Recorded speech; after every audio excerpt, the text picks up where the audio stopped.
Komisi 6 DPRA menggelar pertemuan dengan 26 kepala sekolah yang tersebar di Kota Loksmawe tingkat SMA, SMK di Loksmawe.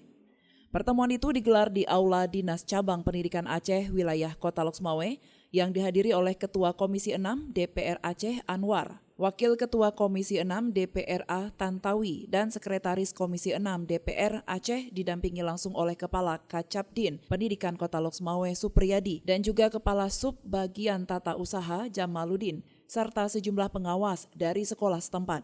Dalam kesempatan itu, Wakil Ketua Komisi 6 DPR Aceh Tantawi menyampaikan kepada kepala sekolah dan dinas setempat agar lebih ekstra lagi dalam mendidik karakter dan moral siswa-siswi. Pihaknya menganggap kejadian tawuran ini sangat langka terjadi di Aceh. Ditakutkan aksi tersebut akan dicontoh oleh pelajar lain, sehingga ini menjadi tanggung jawab bersama selain orang tua murid. DPRA berharap kepada Dinas Cabang Pendidikan Aceh wilayah Kota Loksmawe untuk terus melakukan koordinasi dengan kepala sekolah untuk membahas soal perkembangan pendidikan di sekolah.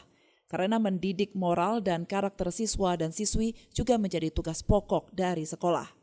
Selain itu, kepada wali murid juga harus proaktif lagi dalam mengawasi pergaulan anak, baik itu di dalam sekolah maupun di luar jam sekolah. Ini kita pelajari dulu, apa kasusnya, apa masalahnya, berapa umur anak-anak ini, itu ada proses hukum. Ada proses hukum yang berbicara nanti menyangkut hukum. Tentu kami sebagai anggota DPR Aceh ingin ini tidak terulang lagi.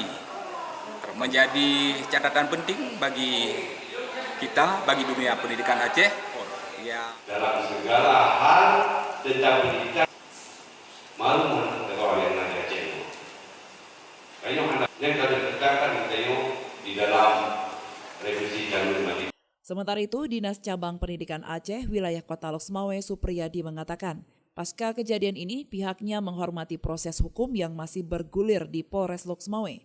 Pihaknya akan mencari jalan keluar untuk ketiga anak tersebut agar masih bisa belajar di sekolah nantinya. Para anak-anak kita yang kemarin itu terlibat karena kita berada di koridor pendidikan, pembinaan tetap kita lakukan sampai mungkin ya kita nanti akan mencari cara-cara tersendiri untuk melakukan pembinaan. Mungkin bisa jadi juga seperti mendapatkan orang tua dan kita akan belajar rumah sebentar atau dengan cara yang lain. Yang penting kita tetap pada koridor anak tersebut.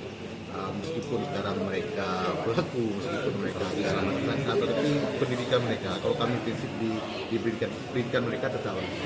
Karena apabila kita memberikan punishment keras, maka kita takutkan tidak akan berefek baik ke depannya. Dari Loksmawe, Rizkita melaporkan untuk Puja TV Aceh.